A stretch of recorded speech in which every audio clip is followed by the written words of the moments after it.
Good morning, शुभ सकाळ मंडळी. तर आपण वेज लोणचं करायला घेतलेलं आहे.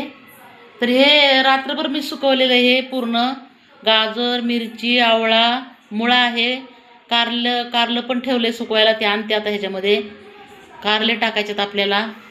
त्यानंतर मोहरीची डाळ आहे पावशेर, मीठ पावशेर आहे, हे मिरची 100 ग्राम, लसूण 100 ग्राम. त्यानंतर आपल्याला मेथी दाणे 50, जिरे 50, कलोंजी 50, बडीशोप 50, धने 100. तर ह्याची आपल्याला भरडी करायची.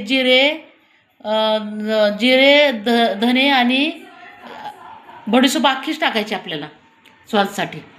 तर आपल्याला ही अशी तयारी केलेली आहे. तर मी आता या दोन्हीची भरडी करते, धने आणि जिरेची. लोणचं तयार करायला केल्यानंतर तुम्हाला दाखवते. आणि लिंबाचा रस पण टाकायचा, त्यासाठी आपल्याला स्वाद चांगला येतो लोणच्याला. तुम्ही आपल्याला सबस्क्राईब करत नाही, लाईक करत नाही आपल्या ताईला, तर करायला पाहिजे. थँक्यू. मग लोणचं खायला या, लोणचं बनवलं तुम्हाला बोलवते.